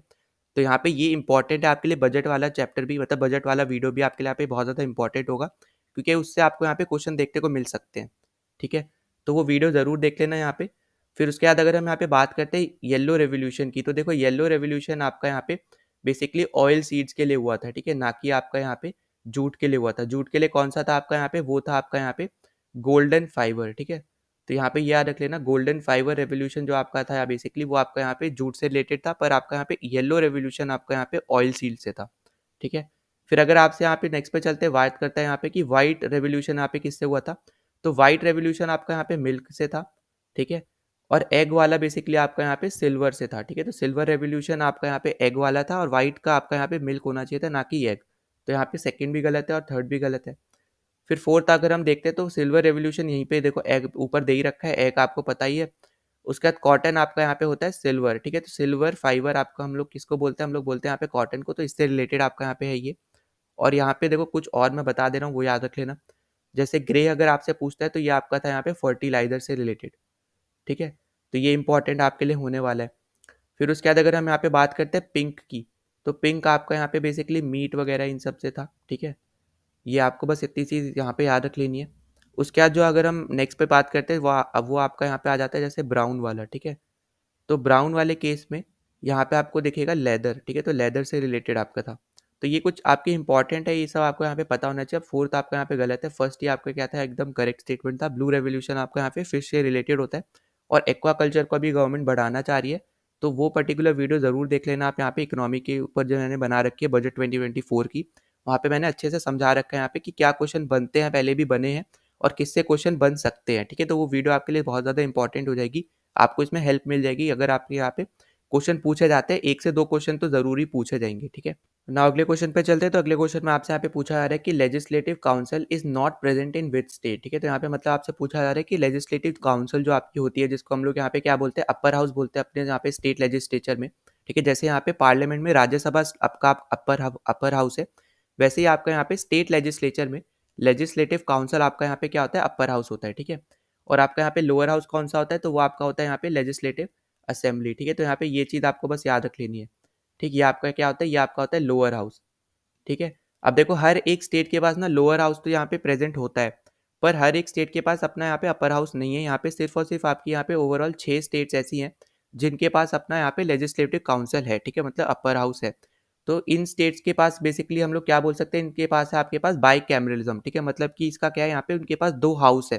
ठीक है, इसका मतलब क्या होता है यहाँ पे कि उनके पास हमारे पास उन पर्टिकुलर स्टेट्स के पास आपके यहाँ पे 2 हाउसेज है। तो इसलिए हम यहाँ पे उन स्टेट्स के यहाँ पे आप बोल सकते हो उनको हम लोग बोलते हैं बाई कैमरलिज्म स्टेट। ठीक है, अब देखो यहाँ पे कौन कौन सी वो स्टेट्स हैं। तो पहला आपको देखने को मिलेगी यूपी, फिर उसके साथ आपको मिलेगा यहाँ पे बिहार। ठीक है, तो इजी तरीके से आप कैसे याद रख सकते हो वो मैं आपको बता रहा हूँ। यूपी के पास में आता है बिहार, इसलिए ऐसे याद रख लो। फिर आपको मिलता है यहाँ पे आंध्र प्रदेश में, और फिर आपको देखने को मिलता है यहाँ पे तेलंगाना में। ठीक है, तो आप इसको ऐसे याद रख लेना, दोनों ही आपकी यहाँ पे एक ही स्टेट्स थी पहले, उसके बाद 2014 में अलग हुई थी, सेपरेट हुई थी। तो आप इस तरीके से इनको याद रख सकते हो। ठीक है, फिर नेक्स्ट आपको यहाँ पे देखने को मिलता है महाराष्ट्र में, और महाराष्ट्र के साथ आपको यहाँ पे देखने को मिलता है कर्नाटका में। ठीक है, ये भी आपके यहाँ पे एक दूसरे से बॉर्डर भी शेयर करती है, तो इसलिए आपको यहाँ पे ये भी पता हो जाना चाहिए। ठीक, अब यहाँ पे देखो ये 6 स्टेट्स है आपके यहाँ पे जैसी जिनके पास अपनी खुद की लेजिस्लेटिव काउंसिल भी है। तो यहाँ पे अब ऑप्शन अगर हम देखते हैं तो बिहार के पास है, आंध्र प्रदेश के पास भी है और महाराष्ट्र के पास भी है, पर गुजरात के पास नहीं है। तो यही आपका यहाँ पे आंसर हो जाएगा। ठीक है, तो यहाँ पे करेक्ट ऑप्शन क्या होने वाला है, ऑप्शन नंबर 2 आपका करेक्ट होगा, वो है आपका यहाँ पे गुजरात। ना अगले क्वेश्चन में आपसे यहाँ पे पूछा जा रहा है कि आपको यहाँ पे कोई गलत स्टेटमेंट जो आपके यहाँ पे प्रेजेंट है उसको यहाँ पे सिलेक्ट करना है according to the election commission of India. ठीक है, तो इलेक्शन कमीशन ऑफ इंडिया को देखते हुए यहाँ पे आपकी कौन सी गलत स्टेटमेंट है ये आपको यहाँ पे बतानी है। तो पहले तो आपको यहाँ पे आर्टिकल पता होना चाहिए। इलेक्शन कमीशन ऑफ इंडिया का आर्टिकल क्या यहाँ पे 324 है, एकदम करेक्ट यहाँ पे स्टेटमेंट होने वाली है। ठीक, सेकंड आपको यहाँ पे बोल रहा है कि अपॉइंटमेंट और रिमूवल, ठीक है, दोनों ही प्रेसिडेंट के थ्रू होता है, तो यहाँ पे ये भी करेक्ट है आपका। और आपको यहाँ पे थर्ड यहाँ पे बोल रहा है यहाँ पे कि प्रेजेंट है ये आपका जो आपका इलेक्शन कमीशन ऑफ इंडिया है, ये आपका प्रेजेंट है आपके यहाँ पे पार्ट 16 में। तो यहाँ पे ये गलत हो जाएगा क्योंकि वो हमारा पार्ट 15 में प्रेजेंट होता है। ठीक है, तो अब ये रोमन में लिख के जाते हैं तो इसलिए आपको यहाँ पे कंफ्यूज हो सकते हो। तो इसको हम ऐसे भी लिख सकते हैं। ठीक है, 15। तो यहाँ पे देखो जो आपको यहाँ पे पता होना चाहिए वो है आपके यहाँ पे कि ये आपका पार्ट 15 में होता है, तो ये आपका गलत था और यही आपका यहाँ पे आंसर होगा। और अगली चीज़ आपके यहाँ पे सिर्फ और सिर्फ 3 मेंबर की बॉडी होती है। ठीक है, तो ये इंपॉर्टेंट चीज़ है, यहाँ पे लोग कंफ्यूज करते हैं कि जब यहाँ पे इलेक्शन आते हैं और जब वो यहाँ पे वोट देने जाते हैं तो यहाँ पे जो वो लोग बैठे होते हैं जो आपका यहाँ पे वोट ले रहे हैं, तो लोग समझते हैं कि वो भी आपकी इलेक्शन कमीशन ऑफ इंडिया से ही लिंक है। ठीक है, तो ऐसा नहीं होता है। यहाँ पे बेसिकली यहाँ पे जो आपके गवर्नर होते हैं या फिर प्रेसिडेंट होते हैं, तो वो यहाँ पे लोगों को अपॉइंट करते हैं इलेक्शन ड्यूटी के लिए। ठीक है, तो ये इंपॉर्टेंट चीज़ है जो आपको यहाँ पे पता होना चाहिए। और आप यहाँ पे देखोगे कि ज़्यादातर ना गवर्नमेंट स्कूल के टीचर्स वगैरह ही ज़्यादातर अपॉइंट होते हैं इन सब कामों के लिए भी। ठीक है, तो यहाँ पे आपको क्या रखता है कि 3 मेंबर की बॉडी होती है जिसमें से एक आपका होता है यहाँ पे चीफ इलेक्शन कमिश्नर और बाकी आपके होते हैं यहाँ पे इलेक्शन कमिश्नर। ठीक है, तो देखो यहाँ पे जो आपका चीफ इलेक्शन कमीशन होता है, अगर आपको उसको हटाना है तो जैसे हम लोग यहाँ पे सुप्रीम कोर्ट के जज को हटाते हैं सिंपल मेजोरिटी पास करके यहाँ पे पार्लियामेंट में, तो उसी सेम तरीके से आप यहाँ पे चीफ इलेक्शन कमिश्नर को हटा सकते हो। ठीक है, पर और किसी तरीके से आप नहीं हटा सकते हो।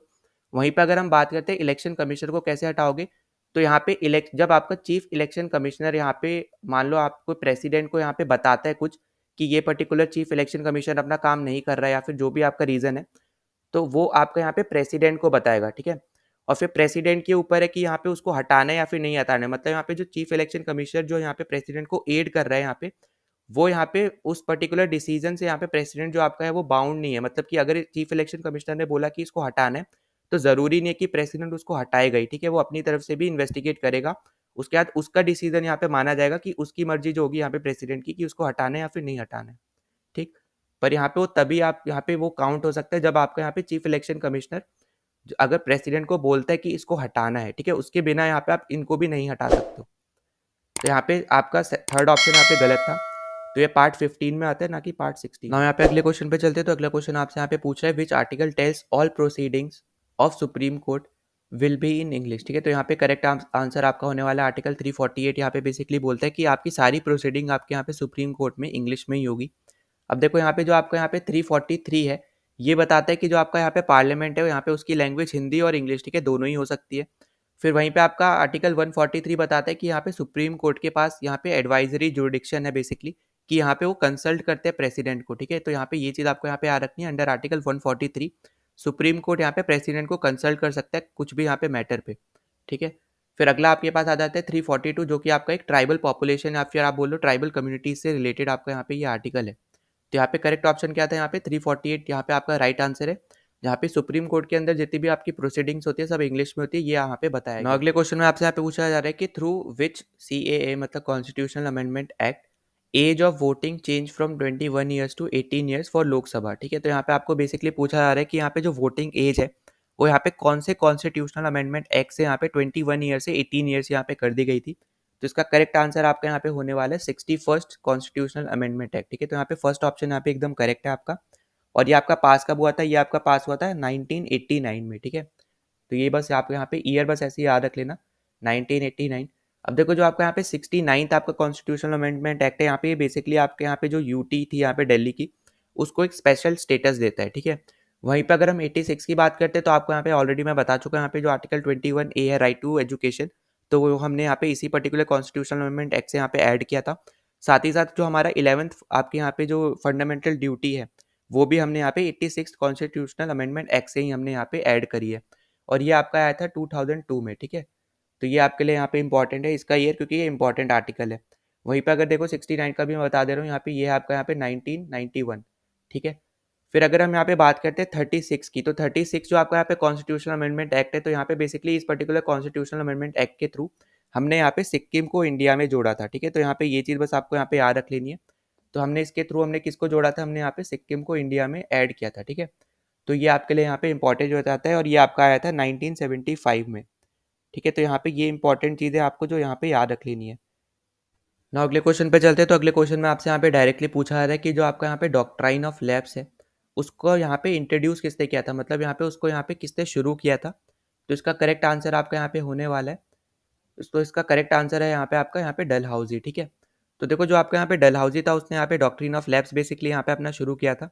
तो इसके थ्रू यहाँ पे करता क्या था बेसिकली कि यहाँ पे अगर मान लो कोई एक आपका यहाँ पे किंगडम है, ठीक है। फॉर एग्जाम्पल ये आपका एक किंगडम है, ये इसका राजा है, ठीक है, और ये इसकी यहाँ पे वाइफ है, ठीक। अगर इनको कोई भी बच्चा नहीं होता है, ठीक है, और ये बच्चे को अडॉप्ट कर लेते हैं, ठीक है। अगर इनके पास बच्चा ही नहीं होता है तो ये तो डायरेक्टली यहाँ पे डॉक्ट्रिन ऑफ लैब्स के थ्रू यहाँ पे किंगडम को यहाँ पे एक्वायर कर लेते थे, अगर यहाँ पे जैसी राजा की जान मतलब चली जाती थी उसके बाद, ठीक है।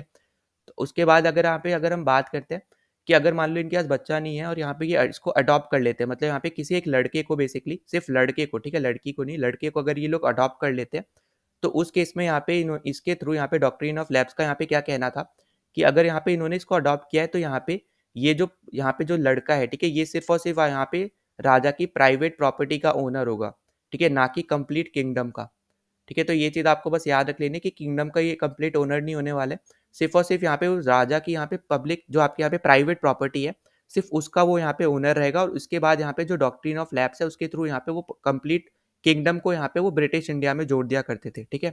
तो इसका सबसे पहला आपका यहाँ पे आपको देखने को मिलेगा जो आपका यहाँ पे सतारा था, उसको यहाँ पे इन्होंने सबसे पहले यहाँ पे इसको जोड़ा था अंडर डॉक्ट्रिन ऑफ लैब्स। उसके बाद आपको यहाँ पे पता होगा झांसी को भी यहाँ पे इन्होंने इसी के थ्रू यहाँ पे अपने अंडर यहाँ पे जोड़ा था, ठीक है, ब्रिटिश इंडिया में। तो ये कुछ आपके यहाँ पे इंपॉर्टेंट चीज़ जो आपको यहाँ पे इसके बारे में पता होना चाहिए। अब देखो अगर हम यहाँ पे बात करते हैं विलियम बेंटिक की, हर एक को पता है ये आपके क्या थे, first governor general of India थे, ठीक है, इंडिया इंडिया का था। उसके बाद अगर हम यहाँ पे बात करते हैं कर्जन की, तो यहाँ पे ये आपका यहाँ पे वही आपका बोल सकते हो यहाँ पे गवर्नर था जिसके टाइम पीरियड में पार्टीशन ऑफ बंगाल हुआ था, ठीक है। तो ये आपके लिए यहाँ पे इंपॉर्टेंट हो जाता है कि जिसके टाइम पे आपका यहाँ पे पार्टीशन ऑफ बंगाल हुआ था इसी के टाइम पीरियड पे हुआ था, बस आपको यहाँ पे इतनी चीज़ पता होनी चाहिए, ठीक है।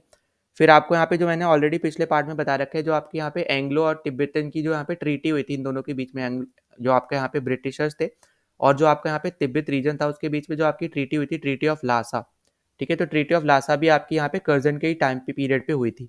उसके बाद अगर हम यहाँ पे बात करते हैं कैनिंग की, तो कैनिंग आपको पता है जब यहाँ पे 1857 की जब यहाँ पे क्रांति हुई थी तो उसके बाद यहाँ पे जो फर्स्ट वाइस रॉय था वो आपका यहाँ पे क्या था, वो आपका यहाँ पे कैनिंग ही था, ठीक है।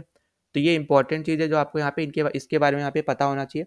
और यहाँ पे सबसे इंपॉर्टेंट इन चारों में आपके लिए यहाँ पे डलहौजी होने वाले, क्योंकि विलियम बेंटिक का आपका बस एक सती से रिलेटेड उन्होंने काम किया था, उसके अलावा इसका यहाँ पे कोई ऐसा कोई काम नहीं था, ठीक है, जो हमने यहाँ पे पढ़ा हुआ हो। पर डलहौजी के केस में यहाँ पे ऐसा नहीं है, डलहौजी ने यहाँ पे बहुत सारी चीज़ें यहाँ पे करी थी। जैसे इसने सबसे पहले तो वुड्स डिस्पैच यहाँ पे लॉन्च किया, ठीक है, उसका इंट्रोडक्शन किया यहाँ पे डॉक्ट्रिन ऑफ लैब्स का, जिसके ऊपर आपसे क्वेश्चन पूछा है। फिर उसके साथ-साथ यहाँ पे जो आपका बर्मा है, ठीक है? मतलब आपका यहाँ पे म्यांमार का पुराना नाम आपका यहाँ पे बर्मा हुआ करता था। तो बर्मा का लोअर पार्ट जो है यहाँ पे, उसने इंडिया के साथ उसको जोड़ दिया था, ठीक है? तो ये भी आपको पता होना चाहिए। उसके बाद फर्स्ट रेलवे लाइन भी आपके यहाँ पे इसी के टाइम पीरियड में शुरू हुई थी, आपके यहाँ पे बॉम्बे से थाने तक, ठीक? फिर इसी ने आपके यहाँ पे पीडब्ल्यूडी डिपार्टमेंट को भी बस बेसिकली यहाँ पे बनाया था, जो आपका यहाँ पे है, ठीक है? उसके बाद अगर हम यहाँ पे नेक्स्ट की बात करते हैं, तो टेलीग्राफ सर्विस भी बेसिकली इसी के टाइम पीरियड पे शुरू हुई थी। तो इसके टाइम पीरियड पे बहुत ज़्यादा चीज़ें यहाँ पे आपकी शुरू हुई हैं। तो इसलिए इन चारों में तो सबसे ज़्यादा आपका यहाँ पे इम्पोर्टेंट है, जिसके बारे में आपको यहाँ पे पता होना चाहिए, वो आपका यहाँ पे डलहौजी, ठीक है? तो यहाँ पे तो आपका करेक्ट आंसर था डलहौजी, क्योंकि आपसे यहाँ पे डॉक्ट्रिन ऑफ लैप्स के बारे में बेसिकली पूछा जा रहा था। नाउ हम यहाँ पे अगले क्वेश्चन पे चलते हैं। तो अगले क्वेश्चन में आपको यहाँ पे पूछ रखा है कि अरेंज करना में यहाँ पे बेसिकली जो भी हमारी ये चीज़ें दे रखी हैं, उनको क्रोनोलॉजिकल ऑर्डर में, मतलब यहाँ पे जो आपका असेंडिंग ऑर्डर है उसमें आपको यहाँ पे अरेंज करना है। तो सबसे पहले अगर हम यहाँ पे बात करते हैं यहाँ पे इल्बर्ट बिल की, तो देखो इल्बर्ट बिल आपका यहाँ पे आया था 1883 के आसपास, ठीक है? तो 1883 में आपका यहाँ पे इल्बर्ट बिल आया था, और ये आपका किसके टाइम पीरियड पे आया था? तो ये आपका आया था यहाँ पे रिपन के टाइम पीरियड पे, ठीक है? फिर अगर हम यहाँ पे बात करते हैं आर्म्स एक्ट की, तो ये आपको यहाँ पे देखने को मिला था 1878 में, और ये आपका आया था यहाँ पे लिटन के केस में, ठीक है? रिपन और लिटन दोनों अलग है, ठीक है? यहाँ पे कंफ्यूज मत होना। उसका जो आपका यहाँ पे डुरेंट कमीशन है, तो देखो जो आपका यहाँ पे डुरेंट कमीशन है, ये आपका आया था यहाँ पे लैंसडाउन, जो आपका यहाँ पे एक वाइस, यहाँ पे जो गवर्नर था, उसके टाइम पीरियड पे आपका यहाँ पे आया था। और यहाँ पे ये कब सेटअप हुआ था? तो आपका ये सेटअप हुआ था 1893 में, ठीक है? तो ये इंपॉर्टेंट चीज़ है अभी तक जो आपको यहाँ पे पता होना चाहिए। अब उसके बाद जब हम यहाँ पे बात करते हैं अपने नेहरू रिपोर्ट और यहाँ पे साइमन कमीशन के बारे में, ठीक है? तो देखो नेहरू रिपोर्ट यहाँ पे आपकी आई थी यहाँ पे 1928 में, और आपका साइमन्स कमीशन आया था आपका यहाँ पे 1927 में, ठीक है? और ये दोनों ही आपके किसके टाइम पीरियड पे आए थे? ये आपके यहाँ पे आए थे इरविन के टाइम पीरियड पे, ठीक? अब इसको आप यहाँ पे इजीली अरेंज कर लो यहाँ पे ईयर के हिसाब से। तो सबसे पहले यहाँ पे आपका कौन सा आएगा? 2 आएगा, तो यहाँ पे 3 और 4 तो ऐसे ही गलत हो गया। फिर 2 के बाद आपका यहाँ पे 1 आएगा, 1 के बाद आपका यहाँ पे आएगा 3, तो यहाँ पे 1 ये भी गलत हो गया, तो यही आपका यहाँ पे आंसर हो जाएगा सेकंड ऑप्शन, ठीक है? तो यहाँ पे आप एक बार मैच भी कर लेते हैं। तो 2 आपका यहाँ पे क्या 1878, फिर 1883 आपका आ जाएगा, फिर 1893, फिर 1927 और फिर 1928, ठीक है? तो यहाँ पे यही आपका क्या यहाँ पे करेक्ट ऑप्शन होने वाला है। अब यहाँ पे मैंने ऐसे क्वेश्चन इसलिए पूछे क्योंकि ऐसे क्वेश्चन आपसे यहाँ पे पहले भी पूछे गए हैं, और खासकर गांधीयन एरा से भी आपसे यहाँ पे पूछा गया है, ठीक है? ऐसे टाइप के क्वेश्चन कि सत्याग्रह मूवमेंट आपका यहाँ पे हो गया, या फिर दांडी मार्च हो गया, ठीक है? उसके हिसाब से आपके जो गांधीयन एरा है, वो इंपॉर्टेंट आपके लिए बन जाता है मॉडर्न हिस्ट्री में, ठीक है? तो उसके ऊपर आपसे क्वेश्चन पूछे जा सकते हैं, और इसके साथ साथ ऐसे भी क्वेश्चन पूछे जा सकते हैं आपसे यहाँ पे क्रोनोलॉजिकल ऑर्डर में अरेंज करने के लिए। तो यहाँ पे सेकंड ऑप्शन यहाँ पे आपका करेक्ट होने वाला है। यहाँ पे अगले क्वेश्चन पे चलते हैं। तो अगले क्वेश्चन में आपसे यहाँ पे पूछा रहा है कि who was the founder of the Hyderabad kingdom, ठीक है? तो यहाँ पे आपसे पूछा जा रहा है बेसिकली कि यहाँ पे हैदराबाद किंगडम का फाउंडर कौन था? तो इसका करेक्ट आंसर यहाँ पे होने वाला ऑप्शन नंबर 3, यहाँ पे निज़ाम उल मुल्क। तो यहाँ पे बाकी भी जो है ना आपको दे रखे हैं, ये भी आपके यहाँ पे क्या है, ये सब भी आपके यहाँ पे फाउंडर्स ही हैं, ठीक है? अब जैसे सबसे पहले आपको यहाँ पे दे रखा है सादत खान, तो ये आपका फाउंडर था अवध का, ठीक है? फिर अगर आपसे पूछा जाता है मुर्शिद कुली खान किसका फाउंडर था, तो ये आपका था यहाँ पे बंगाल का, ठीक है? फिर अगर आपसे पूछा जाता है कि यहाँ पे मार्तांडा वर्मा किसके फाउंडर थे, तो ये आपका यहाँ पे आंसर हो जाएगा यहाँ पे केरला का, ठीक है? केरला के यहाँ पे ये फाउंडर थे। तो यहाँ पे देखो इनका यहाँ पे कैपिटल भी याद रख लेना, तो इसका कैपिटल उस टाइम पे था यहाँ पे ट्रिवंकोर। और यहाँ पे आपको मैंने एक बैटल पढ़ा रखी थी यहाँ पे 1741 की, जहाँ जो कि आपकी थी यहाँ पे बैटल ऑफ कोलेचल, ठीक है? तो यहाँ पे कोलेचल जो आपकी यहाँ पे बैटल है, तो यहाँ पे इस पर्टिकुलर बैटल में हमने यहाँ पे क्या देखा था कि इनकी यहाँ पे लड़ाई हुई थी यहाँ पे डच के साथ, और यहाँ पे ये डच वाले जो लोग हैं यहाँ पे ये हार गए थे, ठीक है? डच यहाँ पे हार गया था, और यहाँ पे मार्तांडा वर्मा बेसिकली आपके यहाँ पे जीत गए थे। अब यहाँ पे बहुत ज़्यादा इंपॉर्टेंट आपकी ये बैटल है, इसके ऊपर आपसे यहाँ पे ईयर भी पूछ रखा है, बैटल भी पूछ रखी है, और किस किस के बीच में यहाँ पे लड़ाई हुई थी, कौन सा यहाँ पे किंग था इंडिया की तरफ से, तो ये भी आपको यहाँ पे इन सब के बारे में पता होना चाहिए, ठीक है? तो यहाँ पे आपका करेक्ट आंसर होने वाला ऑप्शन नंबर 3 निजाम। अगले क्वेश्चन पे चलते हैं। तो अगले क्वेश्चन में आपसे यहाँ पे बोल जा रहा है कि यहाँ पे हितवादा जो आपका यहाँ पे न्यूज़पेपर है, वो यहाँ पे उसके किस कौन यहाँ पे पब्लिशर थे? तो यहाँ पे इनकी इस पर्टिकुलर न्यूज़पेपर के पब्लिशर थे यहाँ पे गोपाल कृष्ण गोखले, ठीक है? तो ये चीज़ आपको यहाँ पे पता होना चाहिए। अब उसके बाद अगर हम यहाँ पे बात करते हैं दादा भाई नारोजी की, तो यहाँ पे इनका न्यूज़पेपर था वॉइस ऑफ इंडिया, ठीक है? तो यहाँ पे ये भी आप याद रख लेना, वॉइस ऑफ इंडिया यहाँ पे इसका इनका यहाँ पे ये न्यूज़पेपर था। फिर अगर आपसे यहाँ पे पूछा जाता है एम जी रानाडे का यहाँ पे कौन सा न्यूज़पेपर था, तो इसका आपका यहाँ पे आंसर हो जाएगा एसेज ऑफ इंडियन इकोनॉमी, ठीक है? तो यहाँ पे ये इनके यहाँ पे न्यूज़पेपर का नाम था, ठीक है? फिर अगर आपसे यहाँ पे पूछा जाता है एनी बेसेंट के यहाँ पे कौन-कौन से यहाँ पे न्यूज़पेपर थे, तो यहाँ पे पहला तो आपका था यहाँ पे न्यू इंडिया, और सेकंड आपका यहाँ पे था कॉमनवेल्थ, ठीक है? तो यहाँ पे ये 2 इनके यहाँ पे ये न्यूज़पेपर थे, इनके बारे में आपको यहाँ पे पता होना चाहिए। और यहाँ पे न्यूज़पेपर वाला टॉपिक बहुत ज़्यादा इंपॉर्टेंट है, आपको यहाँ पे एक ही क्वेश्चन में 4 स्टेटमेंट में से 1 स्टेटमेंट देके आपको यहाँ पे पूछ सकता है कि कौन सा यहाँ पे रॉन्ग है, कौन सा गलत है वगैरह, ठीक है? तो इसलिए आपको यहाँ पे ये जो आपके स्टैटिक जीके है ना यहाँ पे मॉडर्न हिस्ट्री के ऊपर भी, तो ये आपको यहाँ पे पता होना चाहिए। अब यहाँ पे हितवादा आपका यहाँ पे है गोपाल कृष्ण गोखले का, तो यहाँ पे ऑप्शन नंबर 1 करेक्ट। अगले क्वेश्चन में आपसे यहाँ पे पूछा जा रहा है कि what was the time period of planning holiday. तो देखो यहाँ पे ये जो आपका यहाँ पे क्वेश्चन है, ये बेसिकली आपका यहाँ पे प्लानिंग जो आपका कमीशन है, ठीक है, प्लानिंग कमीशन से रिलेटेड आपका यहाँ पे क्वेश्चन है, जहाँ पे आपके हर साल यहाँ पे आप बोल सकते हो कि यहाँ पे आपके यहाँ पे प्लानिंग कमीशन बेसिकली हर 5 साल में बेसिकली यहाँ पे आपको देखने को मिलते थे। तो जब यहाँ पे 66 यहाँ पे आया था, ठीक है, तो 66 से लेके 69 तक आपके यहाँ पे ये सब क्या थे, आपके प्लानिंग हॉलीडेज थे, ठीक है। तो बेसिकली यहाँ पे क्योंकि यहाँ पे इनका फेलियर हुआ था, जो आपका यहाँ पे थर्ड आपका यहाँ पे प्लानिंग कमीशन था, तो क्योंकि उसका यहाँ पे एक फेलियर हुआ था, तो गवर्नमेंट ने यहाँ पे डिक्लेयर किए थे कि अभी हम यहाँ पे प्लानिंग हॉलीडेज लेने वाले हैं। और उसके साथ साथ आपको यहाँ पे पता होगा कि आपके यहाँ पे 1966 और 67 में आपके यहाँ पे ड्रॉट भी आई थी। तो इसकी वजह से भी यहाँ पे इन्होंने यहाँ पे ये पर्टिकुलर डिसीजन लिया था कि हम यहाँ पे 3 साल का हम यहाँ पे क्या लेने वाले हैं, प्लानिंग हॉलीडे लेने वाले हैं। तो आपको यहाँ पे नंबर ऑफ ईयर्स भी पता होने चाहिए और आपको यहाँ पे प्लानिंग कमीशंस के बारे में भी पता होना चाहिए। जैसे जो आपका फर्स्ट आया था 1951 से 56, जो आपका यहाँ पे ज़्यादातर एग्रीकल्चर के रिलेटेड आपका यहाँ पे आया था। फिर अगला वाला यहाँ पे आपका इंडस्ट्री से रिलेटेड आया था 56 से 61 वाला। फिर आपका यहाँ पे जो आपका 61 से 66 आया था वो एग्रीकल्चर प्लस इंडस्ट्री से रिलेटेड आया था। फिर उसके बाद जब हमारा प्लानिंग हॉलीडे हो गया, उसके बाद हमारा यहाँ पे 69 से 74 वाला जो आया था वो यहाँ पे पॉवर्टी से रिलेटेड आया था, ठीक है।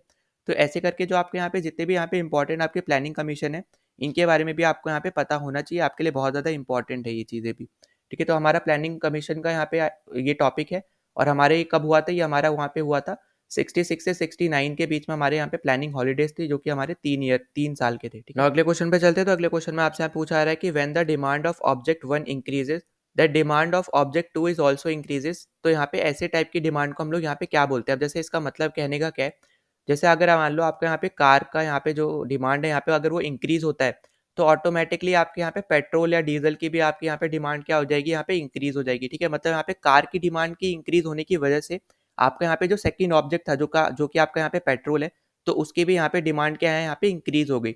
वैसे ही सेम चीज़ आपने यहाँ पे देख सुनी होगी, जैसे अगर मान लो आपके यहाँ पे ब्रेड की डिमांड यहाँ पे इंक्रीज होती है, तो उसके बाद हमें यहाँ पे देखने को मिलता है कि आपकी बटर की भी डिमांड यहाँ पे क्या हो जाती है, इंक्रीज हो जाती है। तो यहाँ पे कहने का मतलब क्या है यहाँ पे, कि जब भी एक ऑब्जेक्ट की यहाँ पे डिमांड इंक्रीज होती है, तो उसकी वजह से यहाँ पे सेकंड ऑब्जेक्ट की भी जो आपकी डिमांड है वो यहाँ पे इंक्रीज हो जाती है। तो ऐसे डिमांड को हम लोग क्या बोलते हैं, हम ऐसे डिमांड को बोलते हैं जॉइंट डिमांड, ठीक है। तो यहाँ पे सेकंड ऑप्शन यहाँ पे करेक्ट है, आपका यहाँ पे जॉइंट डिमांड इसका। अगले दो क्वेश्चन जो आपके यहाँ पे सामने आने वाले दोनों आपके यहाँ पे करंट अफेयर से रिलेटेड है। तो सबसे पहला क्वेश्चन मैं आपसे यहाँ पे पूछ रहा है कि कौन सी कंट्री अभी हाल फिलहाल में यहाँ पे 5th कंट्री बनी है जिसने यहाँ पे मून पे लैंड किया है। तो इसका करेक्ट आंसर आपका यहाँ पे होने वाला है जापान, जिनका यहाँ पे एक मिशन था यहाँ पे स्लिम मिशन, ठीक है, जिसका फुल फॉर्म क्या है यहाँ पे, smart lander for investigating moon. तो यहाँ पे इन्होंने बेसिकली पिन पॉइंट लैंडिंग यहाँ पे यूज़ करी है, उसके थ्रू यहाँ पे इन्होंने मून पे लैंड किया है, ये आपको पता होना चाहिए। और इनकी एजेंसी का नाम क्या है यहाँ पे, बेसिकली जो यहाँ पे स्पेस से रिलेटेड काम करती है, तो वो है यहाँ पे आपकी यहाँ पे जाक्सा। तो यहाँ पे देखो शॉर्ट फॉर्म इनका अलग है यहाँ पे और इनका फुल फॉर्म भी आपको पता होना चाहिए। तो इस एजेंसी का फुल फॉर्म है यहाँ पे जापान एरोस्पेस एक्सप्लोरेशन एजेंसी, ठीक है। तो यहाँ पे फुल फॉर्म थोड़ा अलग है यहाँ पे स्पेलिंग से, और आपका यहाँ पे शॉर्ट फॉर्म अलग है, ठीक है। तो ये चीज़ आपको यहाँ पे पता होना चाहिए। और थाईलैंड ने कभी भी यहाँ पे मून पे लैंड नहीं किया, ये तो आपको हर एक को पता ही होना चाहिए, ठीक है। फिर अगर हम यहाँ पे अगले क्वेश्चन पे चलते हैं, तो देखो अगले क्वेश्चन में आपसे यहाँ पे पूछ रखा है कि ऑपरेशन अमृत क्या है, ठीक है, और यहाँ पे कौन सी स्टेट में बेसिकली आपका ये लॉन्च हुआ है। तो इसका करेक्ट आंसर आपके यहाँ पे केरला में लॉन्च हुआ है। और ऑपरेशन अमृत बेसिकली आपका यहाँ पे जो केरला का ड्रग कंट्रोल डिपार्टमेंट है, उसने यहाँ पे ये लॉन्च किया था, क्योंकि यहाँ पे बहुत ज़्यादा देखा जा रहा था वहाँ पे कि एंटीबायोटिक्स ओवर यूज़ यहाँ पे हो रहे थे, तो उसको स्टॉप करने के लिए ये लोग यहाँ पे रेड कर रहे थे मेडिकल स्टोर्स पे, ठीक है। तो ये चीज़ यहाँ पे आपको बस पता होना चाहिए, ये कौन से यहाँ पे आपका ऑपरेशन कहाँ पे कौन सी स्टेट में लॉन्च हुआ है। तो ये आपके यहाँ पे केरला में लॉन्च हुआ है, ठीक है। तो नाउ आई होप कि आपको सारे क्वेश्चन अच्छे से समझ में आ गए, जो भी हमने यहाँ पे इस पर्टिकुलर वीडियो में डिस्कस किया। अगर आपको यहाँ पे कोई भी डाउट होता है, तो आप यहाँ पे कमेंट सेक्शन में ज़रूर लिख सकते हो। साथ ही साथ अगर आपने शुरू के 2 पार्ट्स नहीं दे रखे हैं यहाँ पे प्रैक्टिस सेट 1 और 2, तो वो भी आपको यहाँ पे प्लेलिस्ट में देखने को मिल जाएगा, उसका लिंक मैंने डिस्क्रिप्शन में डाल रखा है। और साथ ही साथ आई बटन पे भी दे रखा है, वहाँ पे जाके आप देख सकते हो। वहाँ पे जितने भी हम यहाँ पे प्रैक्टिस सेट करने वाले सीडे से रिलेटेड सारे वीडियोस आपको उसी प्लेलिस्ट पे देखने को मिलेंगे, ठीक है। इसके साथ साथ अगर आपने पीवाईक्यूज नहीं देखे किसी भी सब्जेक्ट के, तो वो भी आप बहुत ज़्यादा ज़रूरी है आपके यहाँ पे एग्जाम पॉइंट ऑफ व्यू से भी, तो आप वो भी ज़रूर देख के जाना। तो उस प्लेलिस्ट का लिंक भी हमने यहाँ पे डिस्क्रिप्शन में मैंने दे रखा है, साथ ही साथ आई बटन पे भी दे रखा है। तो वहाँ पे मैंने एक ही प्लेलिस्ट पे सारे सब्जेक्ट जो भी हमारे हैं, तो उस पे पिछले 5 साल के पीवाईक्यूज हमने वहाँ पे सॉल्व कर रखे हैं। वहाँ पे आप इजीली जाके उसी एक प्लेलिस्ट को फॉलो करके आप सारे पीवाईक्यूज भी देख सकते हो, ठीक है। तो आपके लिए वो बहुत ज़्यादा ईजी हो जाएगा। तो चलो मिलते हैं नेक्स्ट वीडियो में। जय हिंद।